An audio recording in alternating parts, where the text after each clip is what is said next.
Good morning, good afternoon, everyone. Welcome to this new webinar organized by AFRINIC.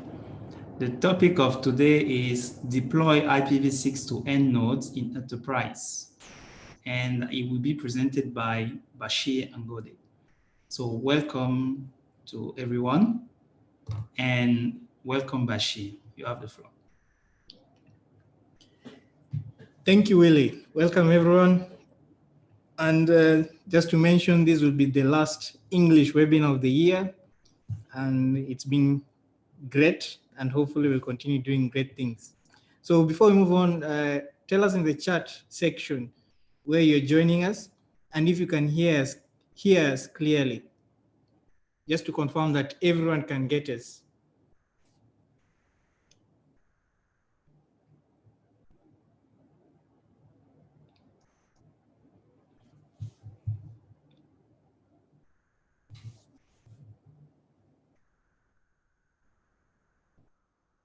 So good. Omari, we have already started.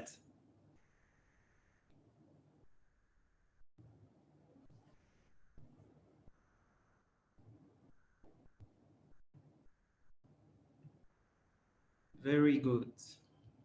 Thank you. Perfect. So also to mention the guys on YouTube, you're welcome. Before we begin, just a few house rules. Any questions that you'll be having during the webinar, kindly use the Q&A section so that we can be able to manage the questions easily and answer them systematically. Then anything else, you can use the chat section. And then in case there's any issue you encounter, you have audio problems, don't hesitate to reach out, and my colleague Willie is going to help you with that.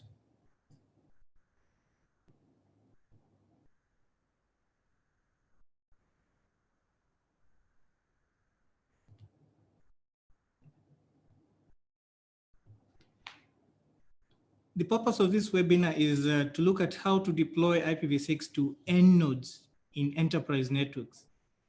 And as you know, the reason why we need IPv6, we need IPv6 because IPv4 resources are being depleted. We've done a couple of webinars on how to deploy IPv6 in ISP networks. We've done a couple of webinars on how to do IPv6 or enable your IPv6 on your DNS infrastructure. So this time around, we decided to look at how do you enable IPv6 in enterprise networks. So what can be the driving factor to make an enterprise network deploy IPv6?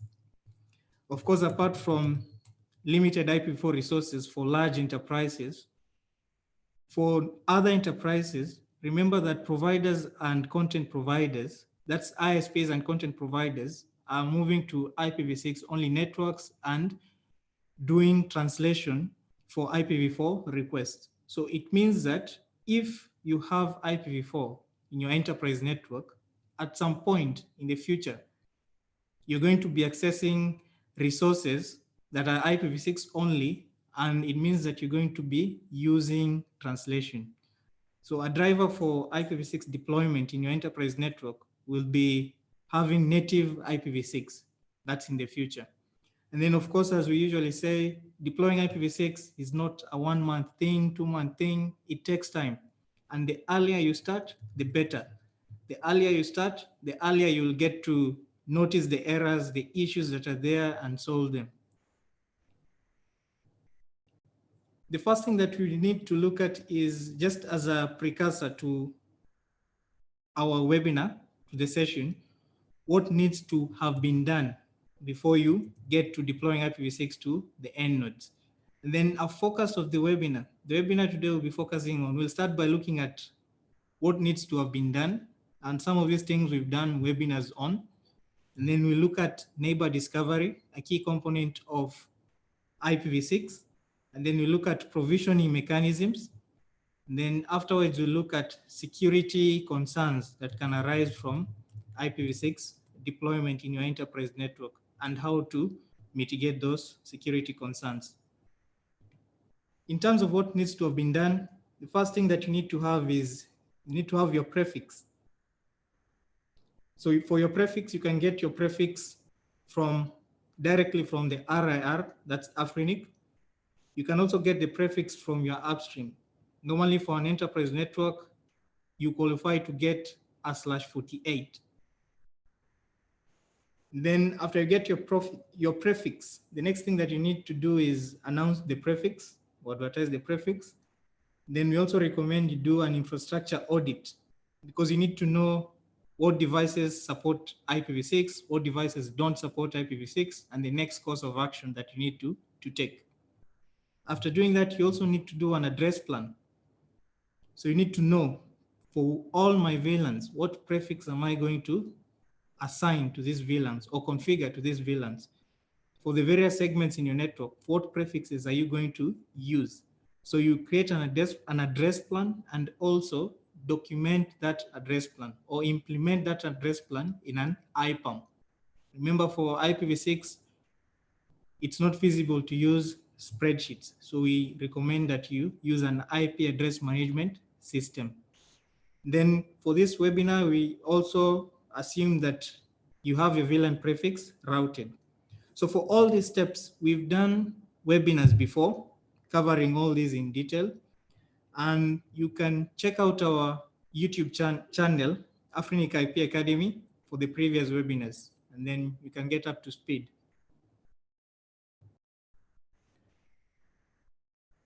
So moving on to our webinar, the first thing that we'd like to look at is neighbor discovery, which is a very key and critical component of IPv6.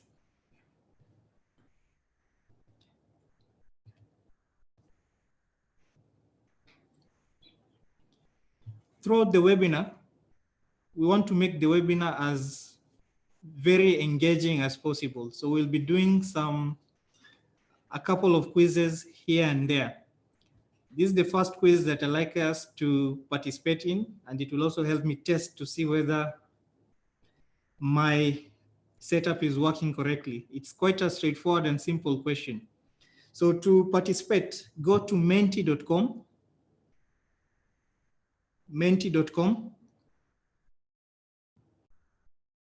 and then use the following code, 227739. Menti.com, 227739. So just trying to gauge, the question is neighbor discovery a newly introduced concept in IPv6? Menti.com, 227739.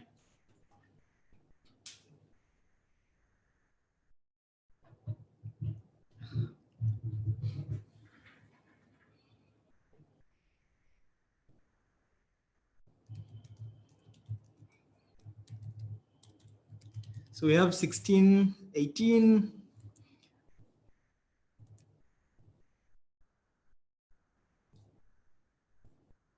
And I believe all of us should be at the same page with this one. For the ones who are keen, maybe some of you saw the answer.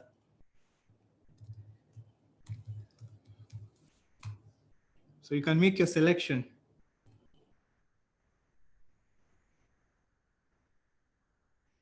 Is neighbor discovery a new concept in IPv6?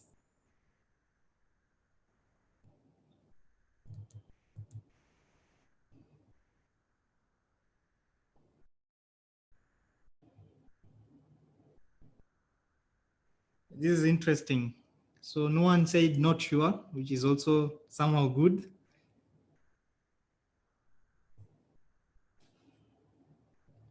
So neighbor discovery is not a new concept in IPv6. And as I mentioned, the ones who were quick enough to see, the answer was somehow displayed beforehand. So neighbor discovery is not a new concept.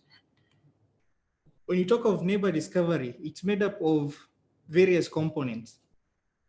And before you look at the components, the functions of neighbor discovery. What is neighbor discovery? Neighbor discovery, when you look at it from the perspective of a node, in IPv6, when you talk of a node is any device that has or is configured with IPv6 or talks IPv6. So that includes all their hosts, routers. All those devices are nodes. So when you talk of neighbor discovery from the perspective of a node, that's both routers and hosts, we need to do address configurations for these devices, nodes. We need to do link layer address resolution, neighbor unreachability detection, and also link layer address change notification. In case there's a change in the link layer address, the notification will be handled by neighbor discovery. For a host in the internal network, the host needs to know the routers that are to be used. The host needs to know various parameters, MTUs, prefixes, hop limits, etc. For a router, it needs to advertise its presence in the network.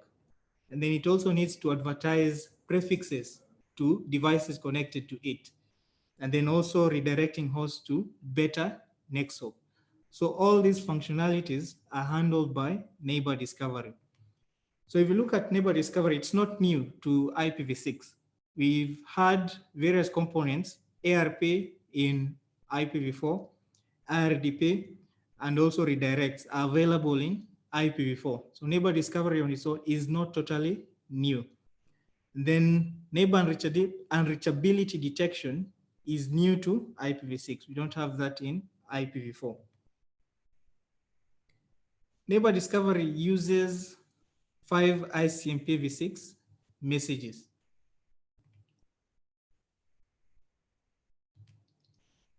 The first set of messages are the neighbor solicitation and the neighbor advertisement.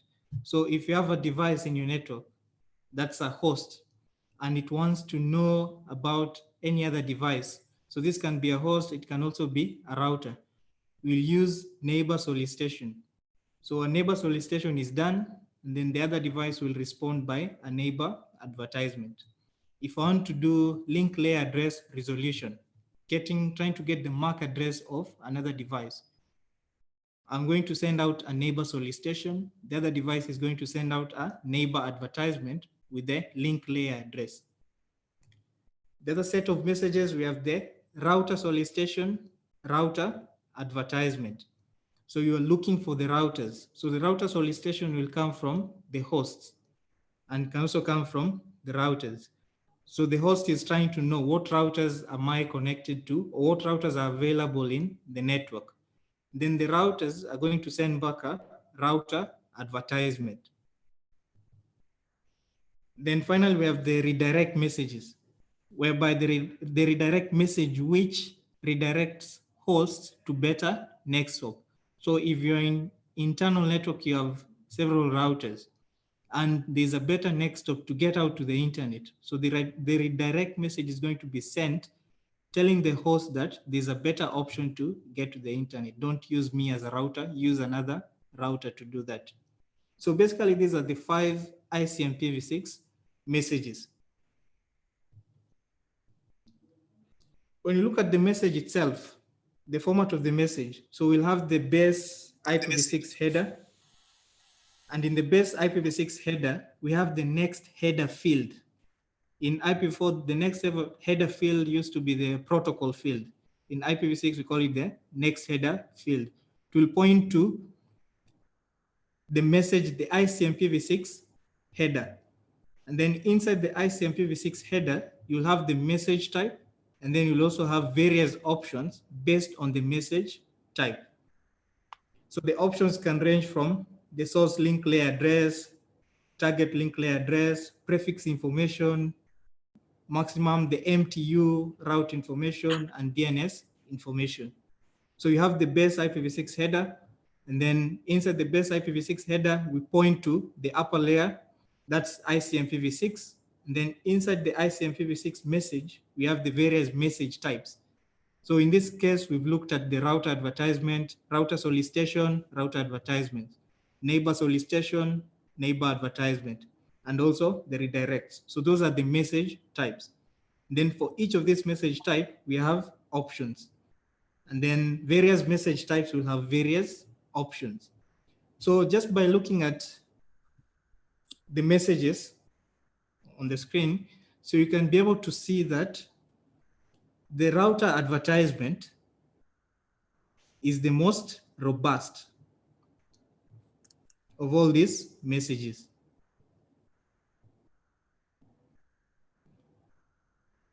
So the router advertisement can get you it has the source link layer address, It has the prefix information, it has MTU information, route information, and also DNS information. So as compared to the router solicitation, neighbor solicitation, advertisements, and redirects. The router advertisement is very robust.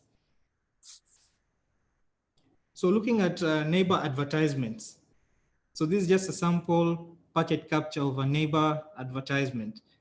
And as we mentioned, so we have the IPv6 header. And then in the IPv6 header, the next header points to ICMPv6.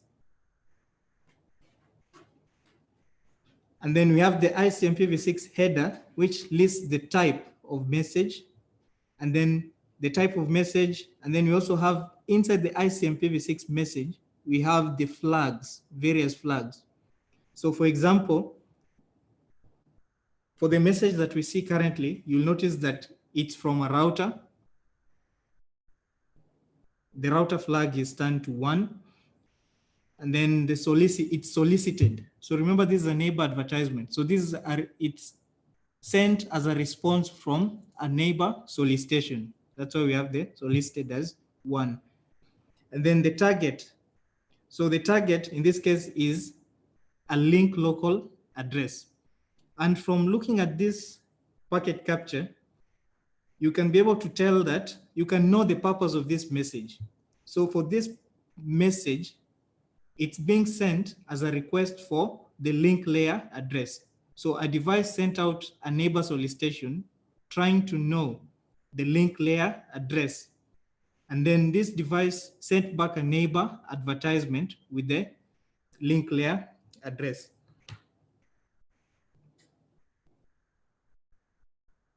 And then this is another example from sending a neighbor advertisement from a host.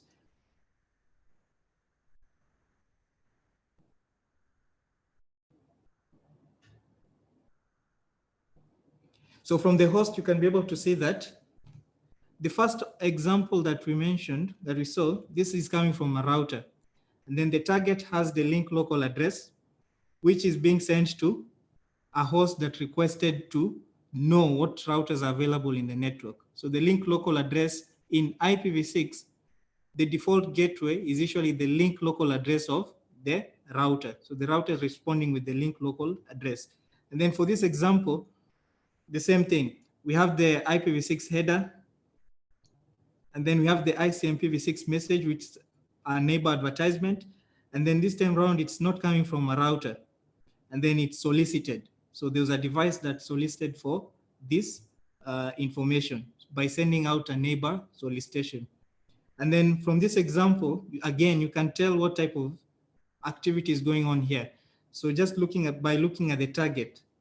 So in this case, you can be able to tell that this message is being used for duplicate address detection. All the same, we'll still look at this later on in a short while, duplicate address detection. But in this case, the neighbor advertisement is being sent back with the IPv6 address of the device that is sending this message. And then if this is a duplicate address, the device that sent the neighbor solicitation is not going to configure this address, this IPv6 address at the bottom. The other type of message was the router solicitation. So we've talked of the neighbor advertisement, neighbor solicitation, neighbor advertisement. So the router solicitation, you want to know the routers in the network. So the same thing. So you have your IPv6 header, and then the next header points to ICMPv6. And then in the ICMPv6, we have the message type, which is router solicitation. And then we have various options.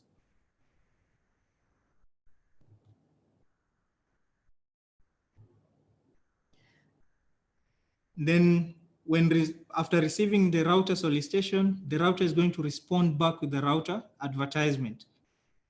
Then the router advertisement is going to contain various options or various information.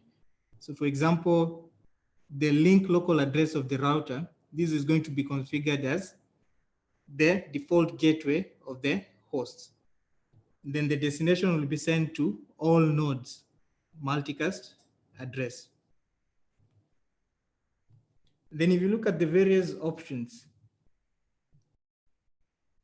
in this message, so the important thing here is, so we have our router advertisement, and then the router advertisement coming from the router has various options. So the first option is the source link layer address. This will be used by the device that's being sent, the MAC address of the router, of the interface. And then we have the MTU that is supposed to be used on that link. And then we also have the prefix information, the prefix that is being sent to the internal network. And then for this prefix, we have various flags. So we have the valid lifetime, and then we also have the preferred lifetimes and the prefix itself that is going to be used.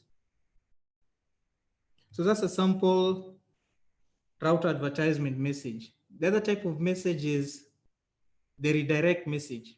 And we said that the redirect message is just informs nodes of a better next stop for the destination.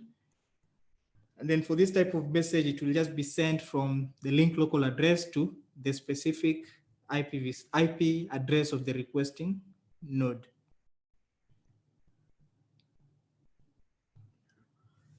Before I look at duplicate address detection, we say today we'll be keeping you busy. The next question is similar, the same procedure on menti.com with the code 227739.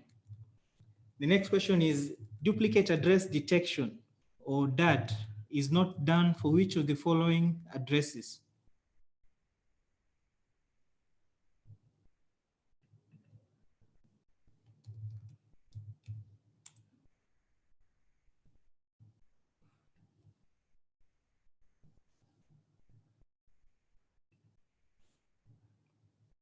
So 20 seconds. Duplicate address detection is not done for which of the following addresses? Unicast, Anycast, DHCPv6 assigned, SLAAC assigned addresses. 5 seconds.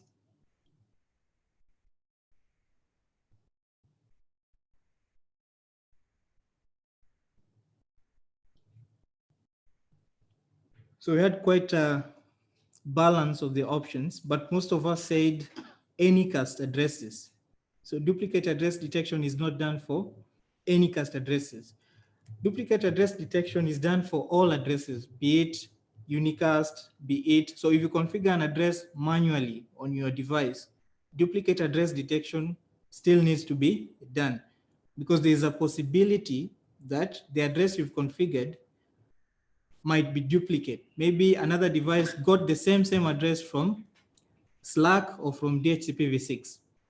DHCPv6 assigned addresses, duplicate address detection still needs to be done on these types of addresses.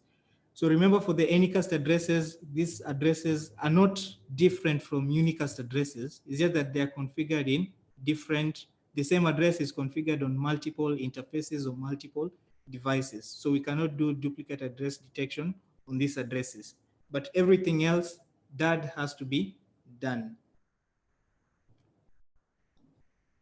So duplicate address detection, again, we use the neighbor discovery messages.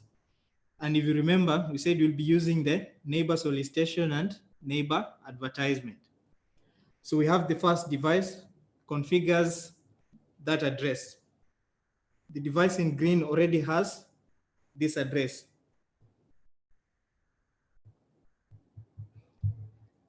And then N2 tries to configure the same address.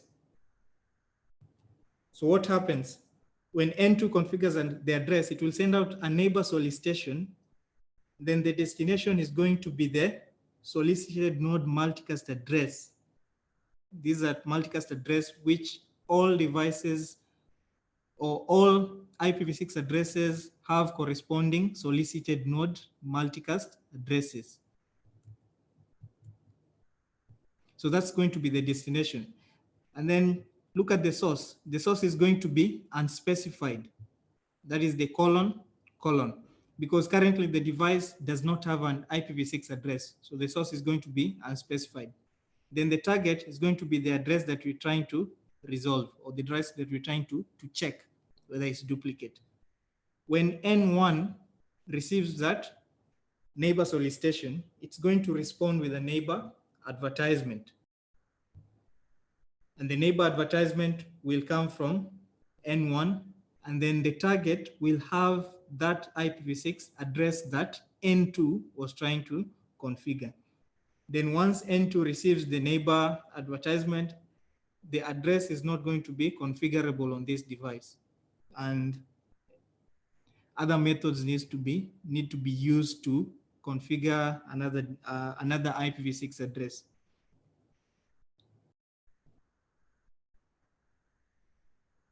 So when you're talking of these addresses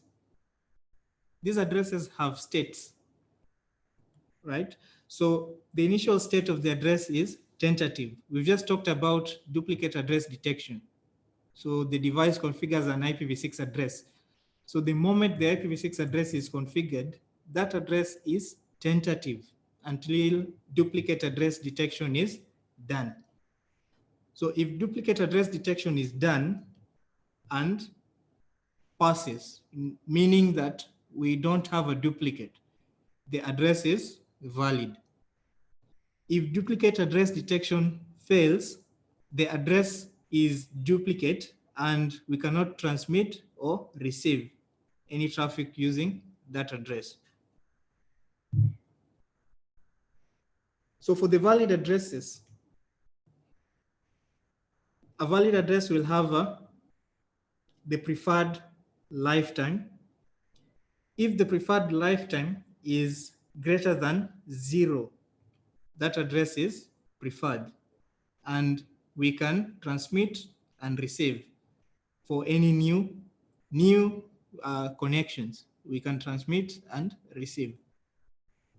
The same address will have a valid lifetime. If you remember the packet captures, we saw the preferred lifetime and we also saw the valid lifetime. So if the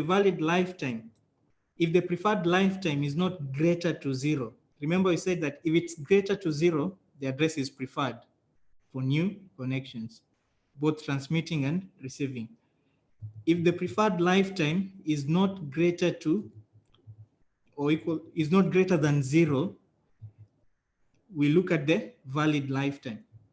So if the valid lifetime is greater than 0, the address is deprecated, whereby it means that the difference between preferred and deprecated is that for preferred, we can have the address being used for new connections. But once the address is deprecated, we can't use it for new connections. You only continue for the existing connections. They can continue using the IPv6 addresses. And then if the valid lifetime is not greater than 0, the address becomes invalid. So this flow chart over here just demonstrates the cycle of an address. So starting from when the duplicate address detection is done, and then up until when the address is being phased off, becoming deprecated, up until it becomes invalid.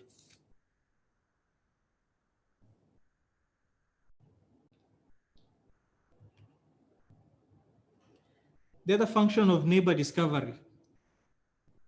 So we've talked of neighbor solicitation, neighbor advertisement, and we said that the first use of it is duplicate address detection. We can also use the neighbor solicitation and advertisement for resolving link layer addresses. So if you want to know the MAC address of a specific device, you'll use the neighbor discovery, specifically neighbor advertisements and neighbor solicitations.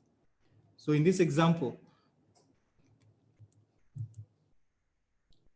so we want to know the MAC address of N2. So we have its IPv6 address. So we're going to send out a neighbor solicitation. Then the destination again is going to be the solicited node multicast address. Then the target is the IPv6 address.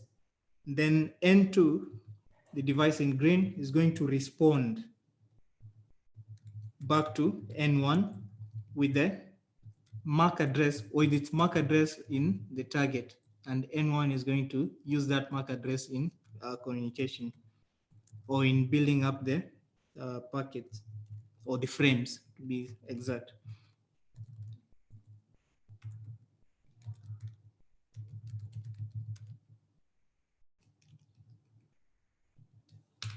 So that's neighbor discovery in a nutshell. And you can see the importance of neighbor discovery. Next, let's look at provisioning. And when you talk of provisioning, we're going to look at two methods: stateless address auto configuration, or SLAAC, and also DHCPv6.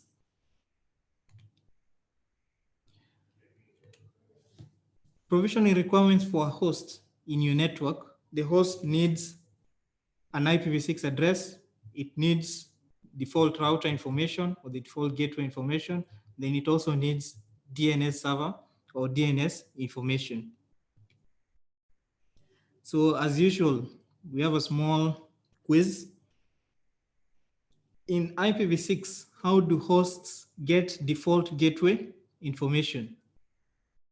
menti.com 227739.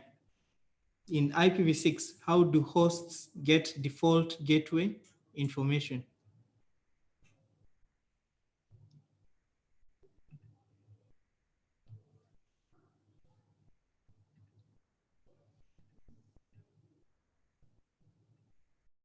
You can see 39 people, 40, you have 30 seconds.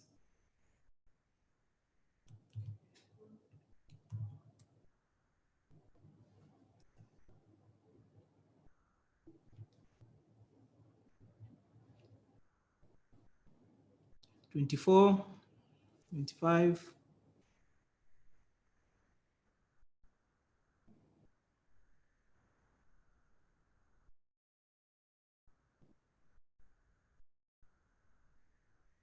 This is interesting. So the options were DHCPv6. So if the three people who chose SLAAC will have chosen DHCPv6, will have been a tie. So it's like both ways: DHCPv6, router advertisements, and SLAAC. So in IPv6, it's a major change. Default gateway information is not provided by the DHCPv6 server. Reasoning behind this was, why should a host contact a DHCPv6 server that is not even in the same link to know who the default gateway is? I hope you get the point. So in IPv6, the default gateway information will be sent out by the router advertisement. And I believe I mentioned this earlier on. And the default gateway or the default router is normally the link local address of the interface that the hosts are connected to on that link. So let's go ahead and look at provisioning mechanisms in slightly more details, with more details. So there are two key provisioning mechanisms. So we have SLAAC, which is RA based, or the router advertisement based. And then we also have DHCPv6. So what does SLAAC provide? SLAAC gives us an address. DHCPv6 can also gives us addresses.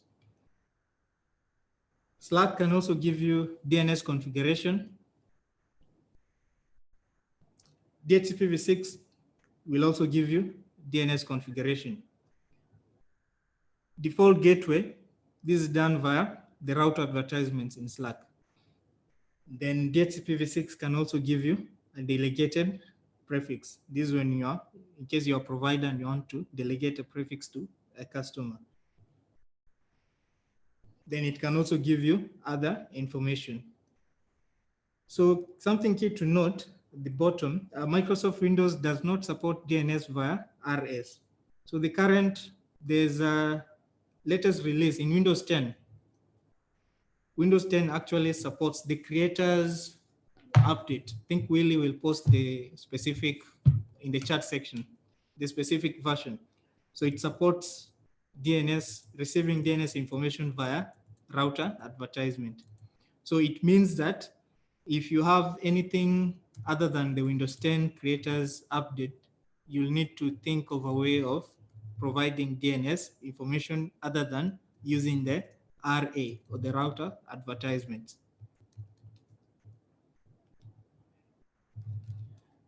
So for the capabilities, just as a quick summary, so SLAAC will give you an address. SLAAC will give you the default gateway. It will not give you DNS information. It will not give you the delegated prefix. And then Stateful DHCPv6 will give you an address, doesn't give you the default gateway. We mentioned this. And then DHCPv6 can give you DNS information and also delegated prefix. Stateless DHCPv6, and we'll be looking at this in depth in a short while. So stateful, it means that you're tracking the addresses that are being issued. But for stateless, it means that you're just providing DNS information, nothing else. Then the same thing with the RDNSS options, array options. They just give you DNS information.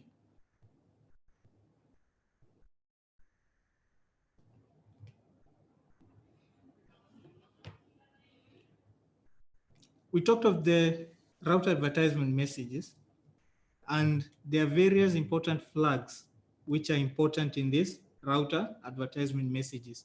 And these flags determine which type of provisioning mechanism is going to be used, right? So in the RA message itself, so we have two flags, manage configuration and the other configuration flag. So for the manage configuration flag, it means that if this flag is enabled, it means that once the hosts receive the router advertisement, they're going to get addressing information from a DHCPv6 server. That's the M flag.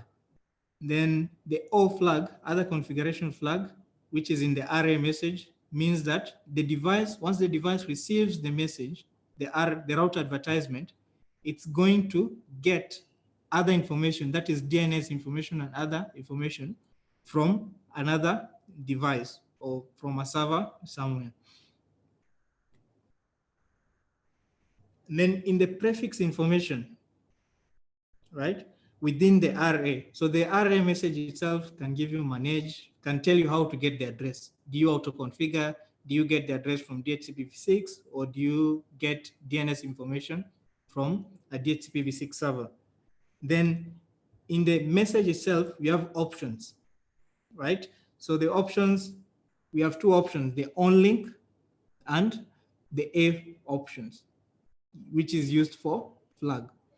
So on link, and we'll look at this in detail later on, but when you talk of on link, it means that this address, we don't need to use the default gateway to get to this address. If it's off link, it means that for this address, we need to use the default gateway to reach it. And we look at the implications of that. And then for SLAAC, it means that for this address, here's the prefix in the RA, and then do the auto configuration by your own, by using whichever means that you've configured on the host device. Of course, for what will be sent in the message is a prefix. And then once the host receives the prefix, they're going to auto configure the interface identifier for that prefix. So for example, we're going to send a /64.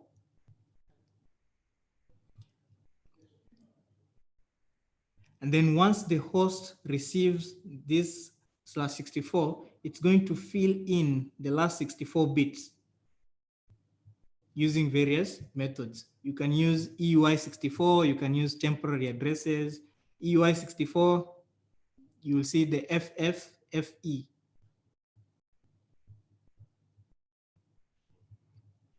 Somewhere in the FFFE, in the middle of the interface identifier, even though for this, most of the current operating systems don't do that because of various reasons, security reasons, and specifically host tracking. So most operating systems will either use a temporary address or use other methods to generate the interface identifier. So we talked of the flags. So we have the M, and then we also have the options. So when you're comparing how M and A flags influence auto configuration, remember we said that for the M flag, this tells the host to get the address from a DHCPv6 server. Then for the A flag tells the host to generate a prefix by using the prefix from the RA. So if you do M, turn off the manage configuration flag and the auto configuration flag, the A flag, no addresses will be auto configured. In other words, the host will not have any IPv6 address configured automatically, that is. If you turn off the M flag and turn on the A flag, it means that we'll only get prefixes from the RA and DHCPv6 will not be used.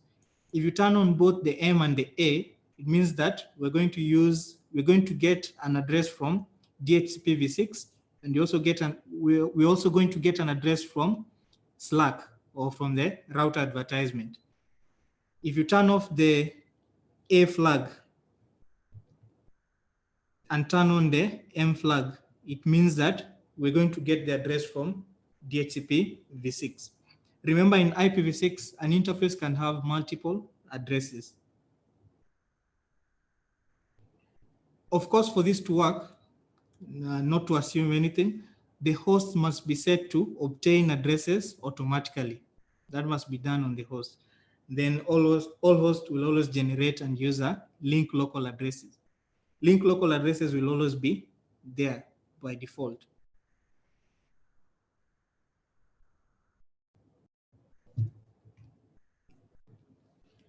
So a quick example on how to do it, we'll share the slides that I'm running, so you can be able to, if you want to test out the commands. So this is how you set the M and the O flags in Cisco IOS. Basically, it just involves either setting the manage config flag, this for the M flag, and then also for the O flag. And then this is done on the interface. So on that interface, this is where you're going to do this configuration. The implication of the L flag, remember we talked of the L flag. So the L flag specifies whether the address is on link or off link. If the L flag is set to 1, it means that this address or this address is on link and you don't need the router to get to it. If the L flag is set to 0, it means that this address is off link. You need to use the default gateway to get them. This is an interesting scenario, and you might encounter it. We've had a scenario whereby someone was troubleshooting. So the addresses are being received, but you can't ping from one host to the other.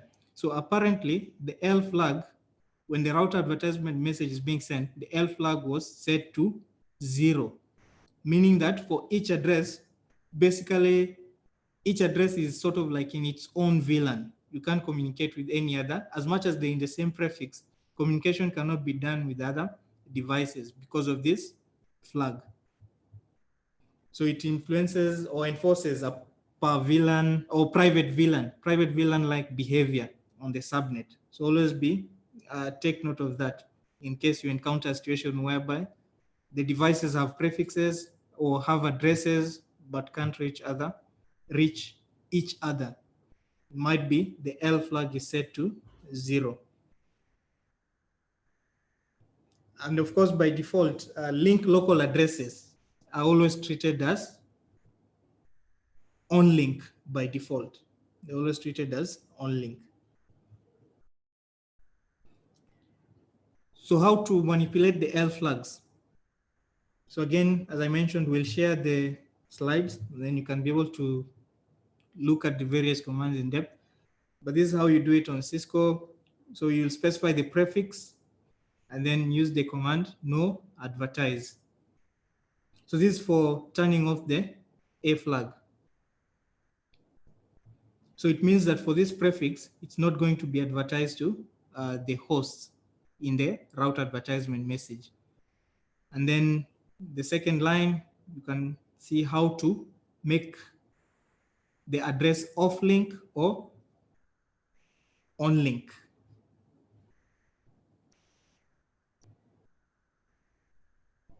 But by default, L is usually 1, that is on link, and then A is usually auto configuration is done automatically, whereby we advertise the prefixes.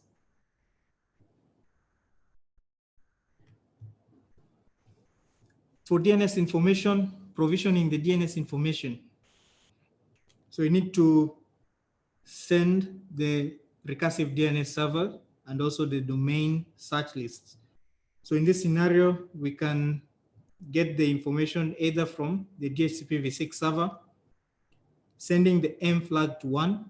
The client will get that information configured from the server. Alternatively, we can use a combination of getting the address via SLAAC and also getting the DNS information by using the other config flag. So in the route advertisement, setting the O is equals to 1.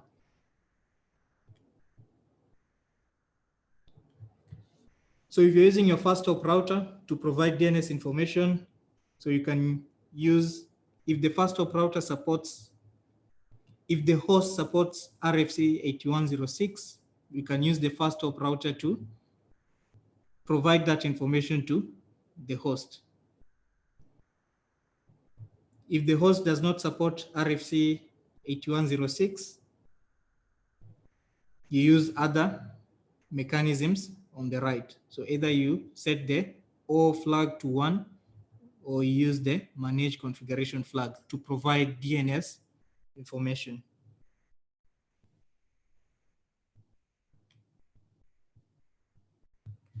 So an example of how to configure SLAAC and how it works, which we've mentioned. So the host will send out a router solicitation, and the router will respond back with a router advertisement. And inside the router advertisement, we'll have the prefix information with the prefix. And of course, the A flag should have been set for this to be sent to the host. And then you'll also have the DNS information. The host is going to use that information to make the relevant configurations.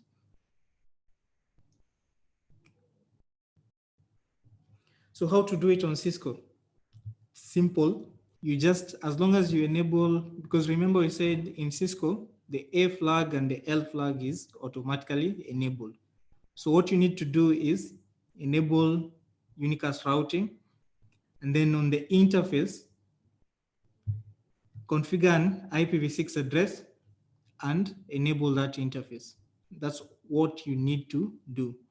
And automatically, when you do this, router advertisement messages will be sent. So you don't need to do anything else.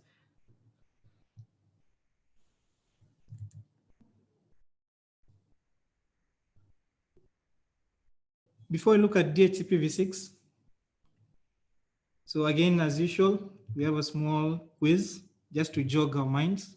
And maybe in case I'm too boring, we can have a short break. So as usual, menti.com. What are the 4 DHCPv6 messages sent when a host is requesting for an IPv6 address from a DHCPv6 server? Menti.com 227739. What are the 4 DHCPv6 messages sent when a host is requesting for an IPv6 address from a DHCPv6 server? I believe by now we should be aware of the messages in IPv4. So it might be slightly easier.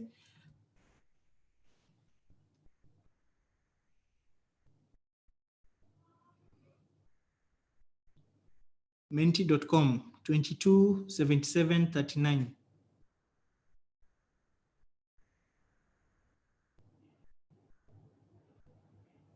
So one person, 2,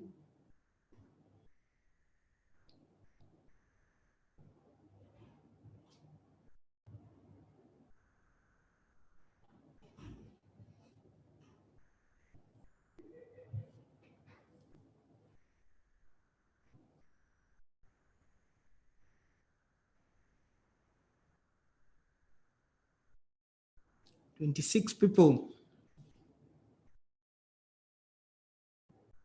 Over 80. We are over 80 people, I understand. So the target is at least 40, and then you can move on. 10 more people.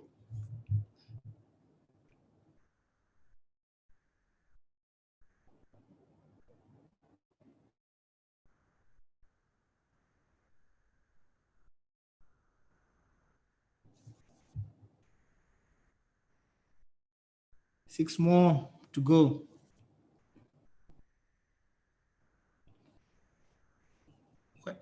Where are the remaining participants? 5 more.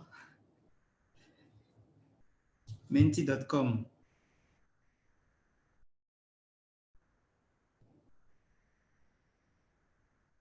We are looking for 5 more people. 4 more. 3.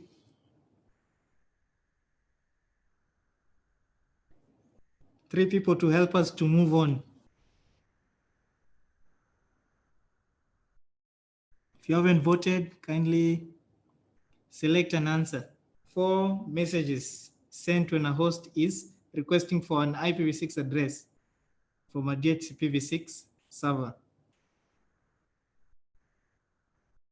So I guess you're not going to be getting any more members in this, so we'll move on, Mr. Willie. Yeah, one more. Okay, thank you. So for DHCPv6, I can say most of us, we are remembering what happens in IPv4. In IPv4, remember DORA, right?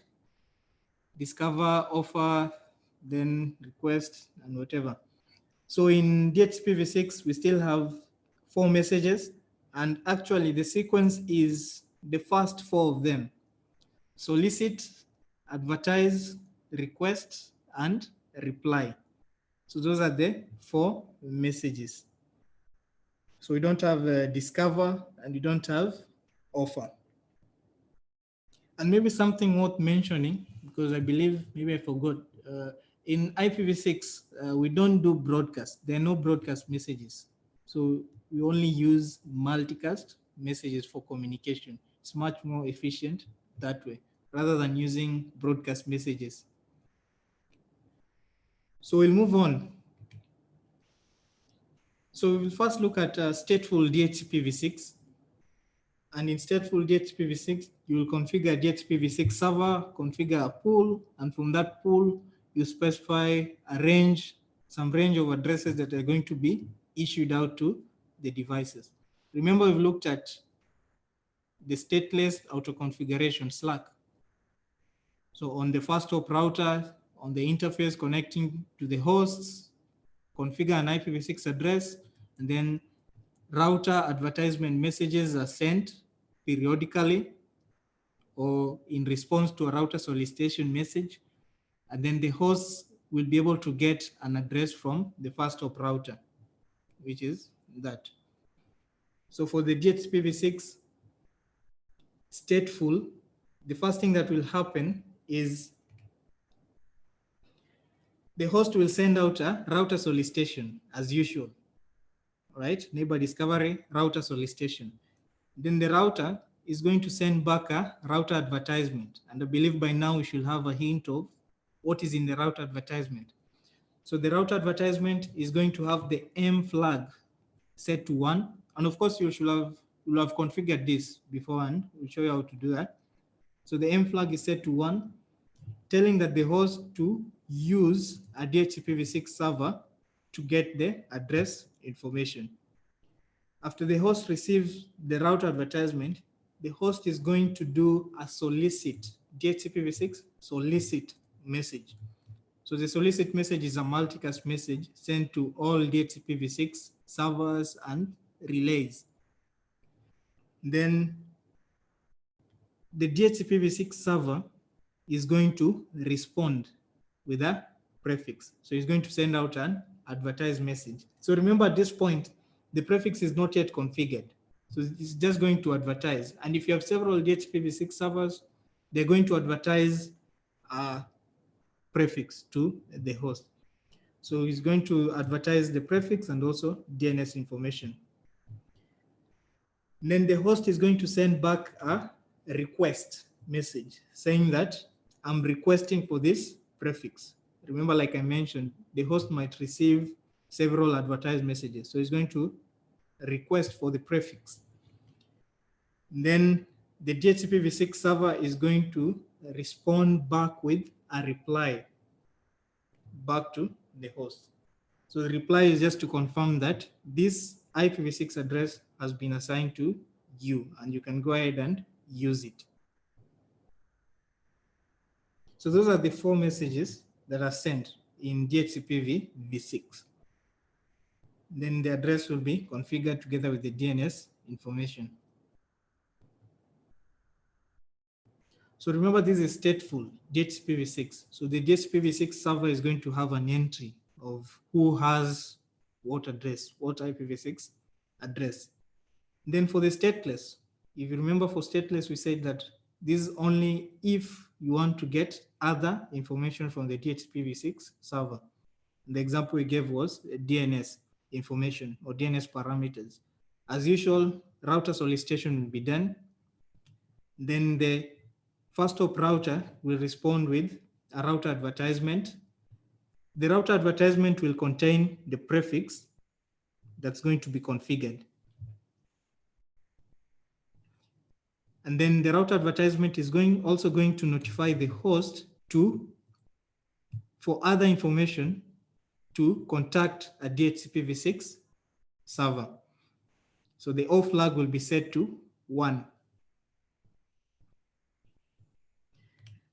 The host is now going to do, we can guess the steps, is going to send an information request. So this time around, it's not a solicit and that. So it's going to send an information request, requesting for specific information.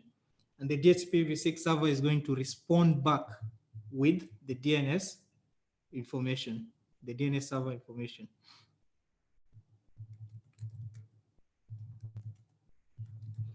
This is an example of how to configure stateless DHCPv6. I'll show you stateful slightly later on. So you'll specify the pool, and then from the pool, you specify the DNS server information. And then other information in the DHCPv6 pool. And then the other key thing is you have to configure on the interface. You have to specify that for other information, you'll enable the O flag by using this command. And this is in Cisco. Juniper will have similar commands to do this. Juniper, MikroTik, and the rest. Other configuration flag should be enabled.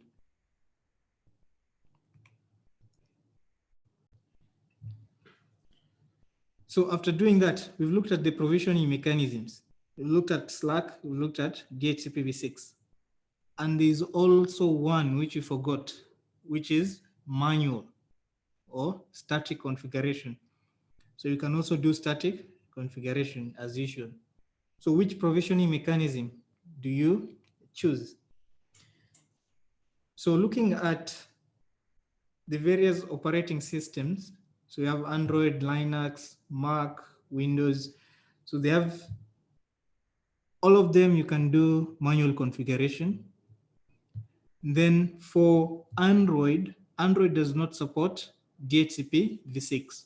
So it doesn't have a DHCPv6 client unless you go through the process of rooting your phone and installing a DHCPv6 client. But natively, there's no support for DHCPv6. I don't know when that is going to be implemented, but I don't think it's soon unless they change their mind. Then for all other operating systems, basically support stateless auto configuration and also stateless DHCPv6. So you have to keep this in mind if you're planning to, in your provisioning, if you want to do IPv6. So you have to keep in mind that Android does not support DHCPv6.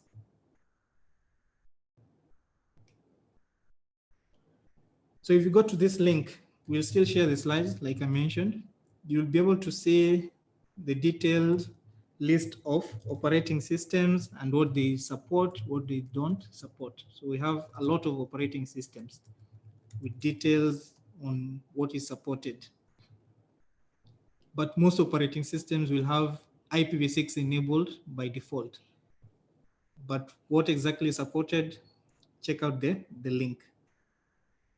In terms of configuration, should be pretty straightforward, similar to what we are used to in IPv4. You can obtain the address automatically, you can configure, you can do manual configuration. Same thing in Mac, you can do manual, you can do automatic configuration. And also same thing with in Linux.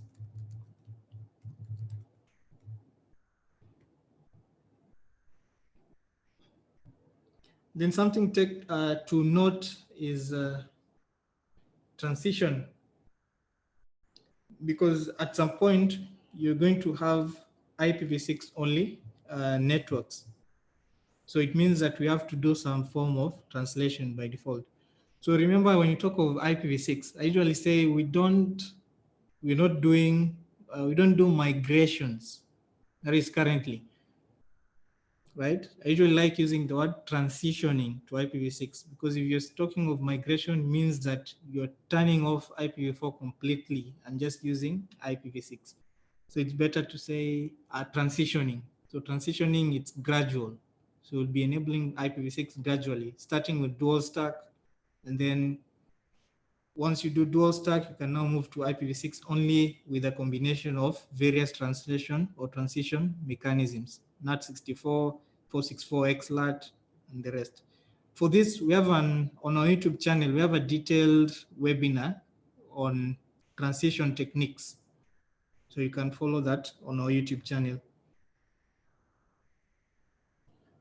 So finally, we look at security concerns. What are the various security concerns that you can encounter, or what you need to be aware of when you're enabling IPv6 in your enterprise network? So the first thing is anything that you do currently in IPv4, all the security rules, you should have the same equivalence for IPv6, right? So, and that's why when you assist people to deploy IPv6, the first thing that we normally do is to create a security, working on the security policy. And on the security policy, we'll come up with IPv6 equivalents. Even though we haven't deployed IPv6 in the internal networks, we'll have like placeholders in that security policy. And once you start gradually deploying IPv6 in your network, you come back and update the security policy, and then also update the various rules. Because you might end up with a scenario whereby you have restrictions on IPv4, but IPv6 traffic is not restricted if you forget to do the right security policies. And then also allow ICMPv6. We've seen how important ICMPv6 is in IPv6, so ensure ICMPv6 is not blocked. Yeah, so filters and rules present in IPv4 must be replicated in IPv6 and also updated as you do your deployment. So I'll mention some security concerns which might happen in an IPv6 network, and especially in relation to focus only on the end nodes, and to be specific, maybe your first hop router and your internal network. So the first security concern is rogue RAs, rogue router advertisements. This can happen either due to misconfiguration or sometimes due to user misconfiguration or a malicious person trying to perform DDoS attacks in your network or perform man-in-the-middle attacks. So remember, for the router advertisements, these come from the router in your network. So if someone introduces a device that behaves like a router, it might cause problems. So even though these problems might not be security-wise, you might end up having like loss of connectivity. People can't connect because there's a device that's sending out router advertisements. The same thing with the DHCPv6. So you might have a malicious DHCPv6 server being introduced, either knowingly or unknowingly in your network. So an example of the rogue RS. So we'll start with the normal operation. So in the normal operation, we've mentioned this already. So on this interface over here, I'm going to configure enable unicast routing and then configure an IPv6 address. Once that's done, router advertisement messages will be sent out, right? And then on this device over here, H1 will enable auto configuration. In this example, I used a router as a host. So this is the normal operation of the router advertisements. So the router will send you the router advertisements. If there's a malicious device, so we introduce H2 down here on the right. So on H2, if it's configured as you enable IPv6, you configure an IPv6 address on this interface, and then set the router preference to high.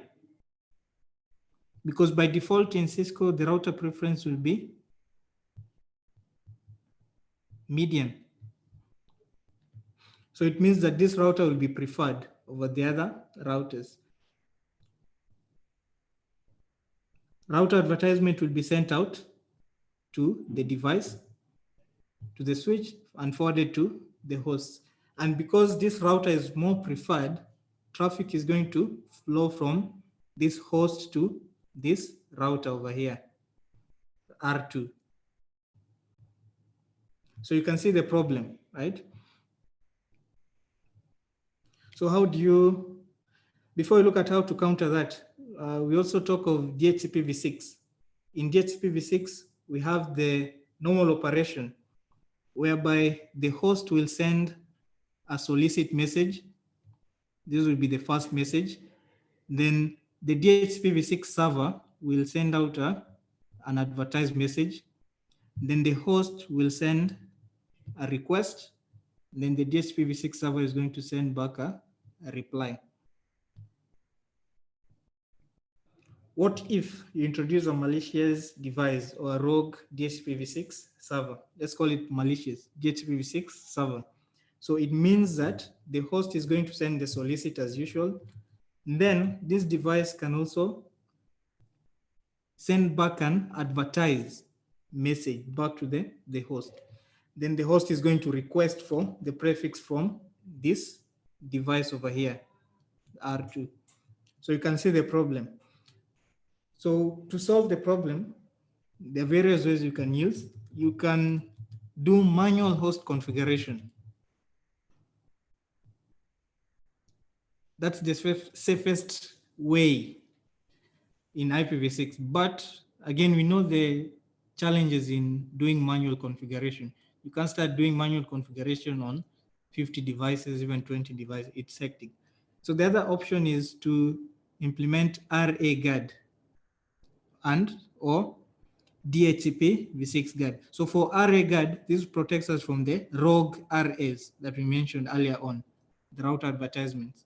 And then DHCPv6 guard will block reply and advertisement messages from not originating from the authorized DHCPv6 servers and relay agents.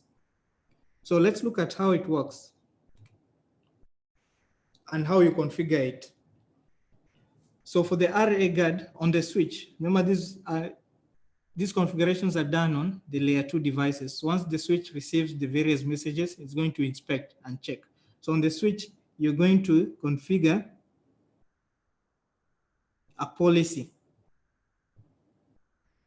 the RA guard policy, and we'll call it, and this policy is hosts, right? And then, so this is just the name of the policy. Then the device role for this policy is host. You can have a device role of host and also server. And then on the interface that the hosts are connected to, we apply that policy. So it means that on gig 1, on gig 0/2, we cannot receive RAs from here because the policy is this port only allows hosts to connect. And for hosts, what we need to receive from the host is just a router solicitation, not router advertisements. The same thing on gig 1, 0. We have hosts connected to it. And then on this interface, we do nothing. So we can receive on gig 1, 0/3, we can receive router advertisements from that interface. So this is how you do array guard. This is an example on Cisco, but Juniper have the same implementations and the rest and other vendors.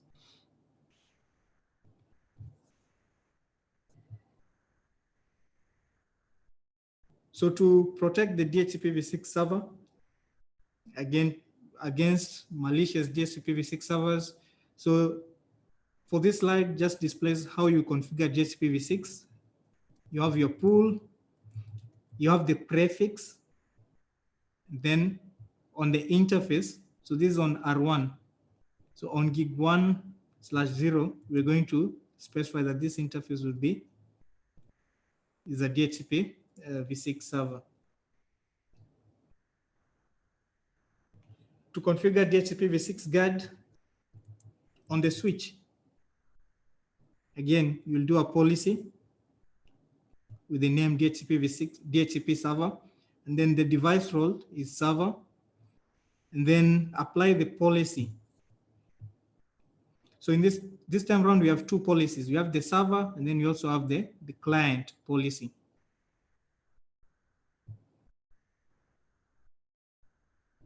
Server, and then client. Once you do the configuration, you're going to, on the interface, on this switch, so on the interface gig 0/3, you're going to attach the server policy 0/3, and then on the other interfaces 0/1 and 0/2, you're going to attach the client policy. So it means that if you remember the DHCPv6 message, solicit, advertise, request, and reply.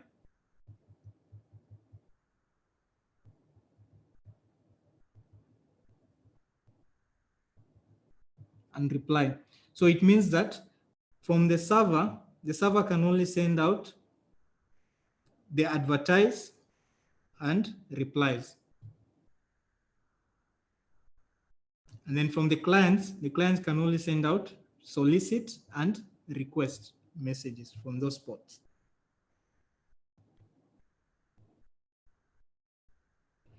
So thank you.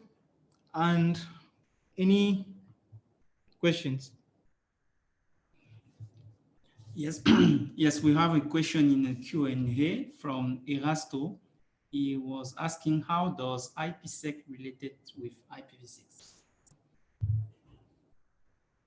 So in terms of IPsec and IPv6, the first thing is IPsec is implemented. There's efficiency that was brought about.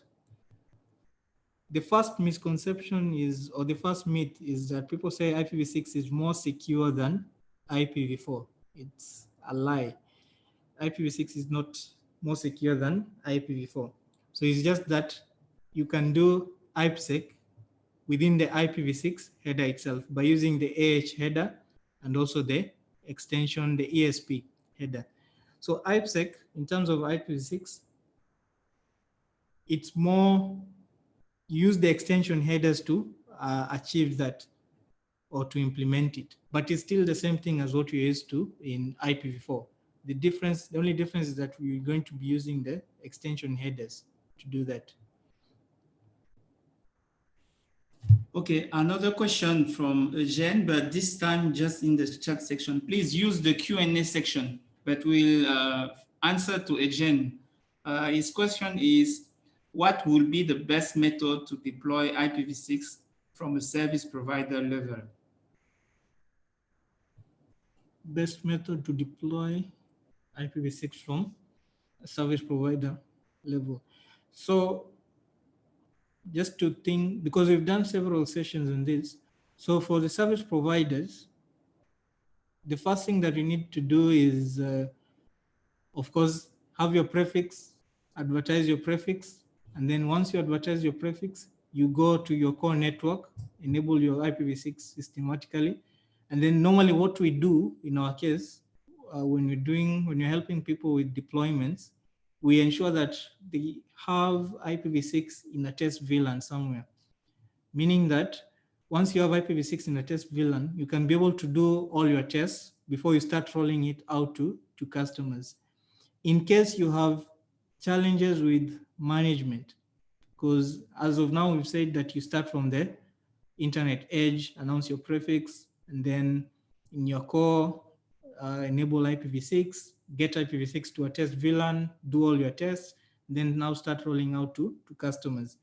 And then for all these steps, we did webinars on that. Then we also talked of, you can view your IPv6 deployment as a project. We can also assist you in terms of coming up with a deployment project plan. And we also did a webinar on that, whereby you'll know that from this is the start of our project, all the objectives will be, and the milestones that need to be hit will be clear. Again, we can also, I don't know for your question, but if it's about, let's say, your corporate customer and you want to know how you can manage them. Usually with your corporate customer, you'll do a kind of static assignment to your customers. And yes, you will do a kind of static assignment to your customer. And based on that, you'll be able to manage them. But if you have a couple of residential customers, maybe you'll use what we call prefix delegation, and it will be up to your CPE to choose from a pool which has been selected a particular prefix. But like Bashi was saying, we have a webinar where we have explained all of that. Please use the Q&A section. So to get hold of us, Eugene, I'll share the links later on, but you can get us from DOO. Willie will type it in the chat section, do@afrinic.net. So we normally run a help desk for anyone who's deploying. If you want to deploy IPv6, if you have your IPv6 resources and you need guidance, assistance, questions, you can get to us and we can be able to assist you.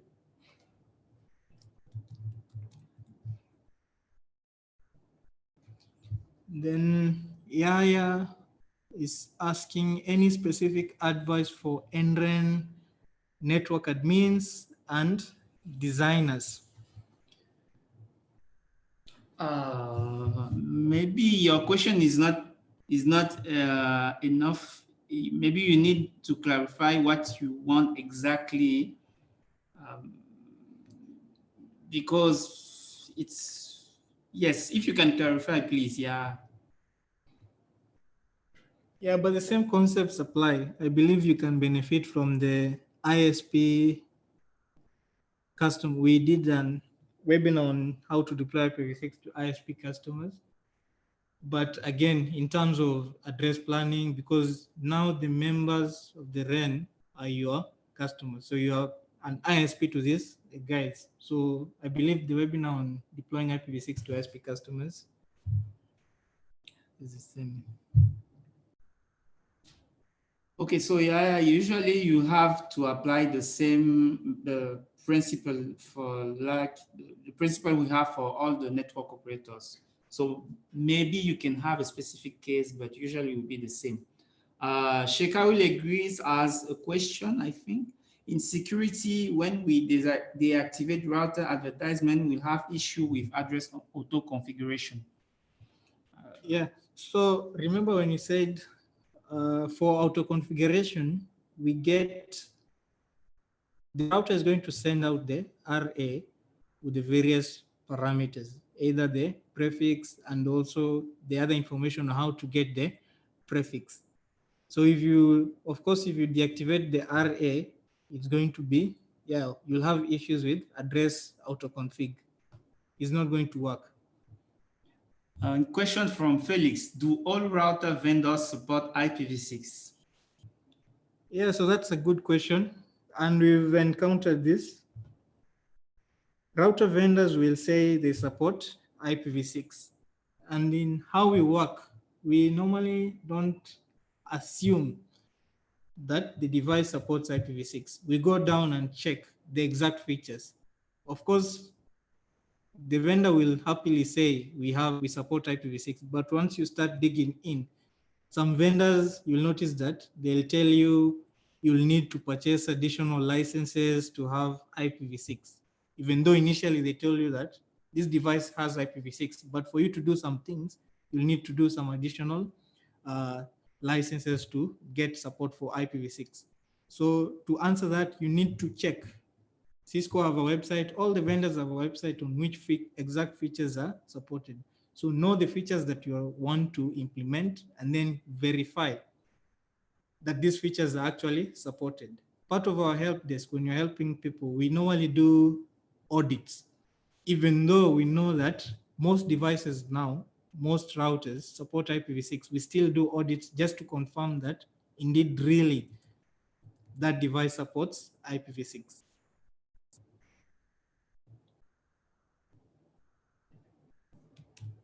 So another question,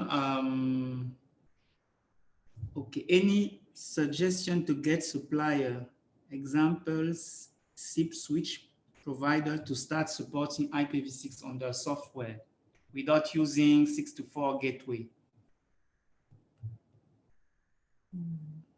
I can usually, for this type of issue, what we can advise you is to ask to your vendors or to see if you can come together with some other customers or users and ask to your vendors to implement it into the equipment. We can give you a very concrete example. Right now, since some years, Microsoft is pushing hard IPv6 in the networks. And the way they are pushing is they discuss with all their vendors and they ask to the vendors to implement a couple of IPv6 features. So what we can advise you is to come together with some other people who are using the same equipment, the same software, and you ask to you ask to your vendors. You ask them you want this feature to be implemented into the equipment.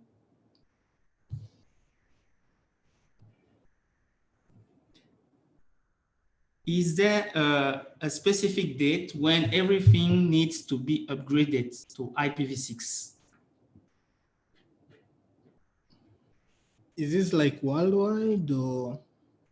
So if you were to answer in your internal network, if you do a project plan and you do audits, you'll be able to know which devices need to be upgraded and which devices don't support IPv6 and need to be upgraded. In terms of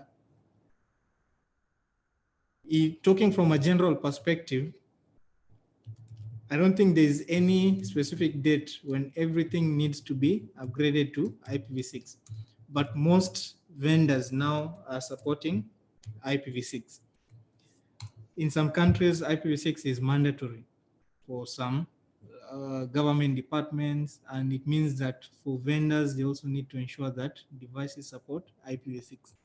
And also in line with that question, IPv6 is becoming more mature.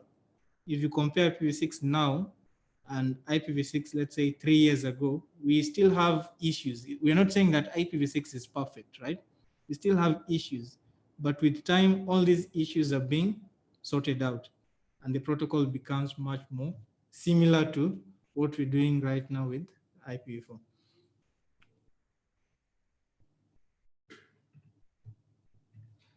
Okay, any other questions? If you have a question, put your question please in the Q&A section. So for previous webinars, this is the link to our YouTube channel.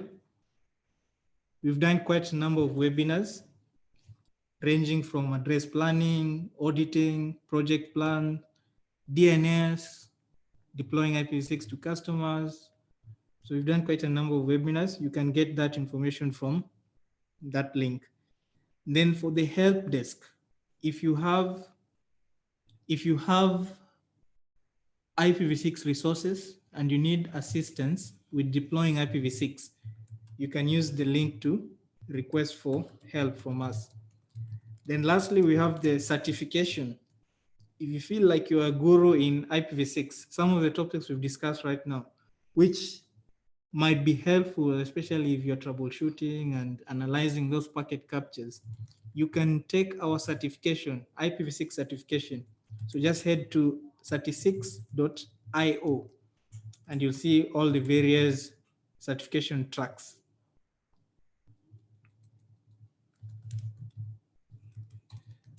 Thank you, Bashir. I hope we are okay. Yes, like Bashir told you, at the end of this webinar, you'll receive a survey and you'll get all the details. And to be able to, you can watch all our webinars in our YouTube channel. And even the presentation will be shared with you after this webinar.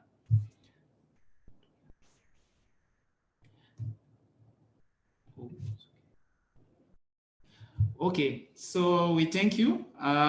We thank you for your participation and see you for another webinar in 2020. 2020. So we are the first ones, maybe the first ones to wish you a happy Merry Christmas and a Happy New Year.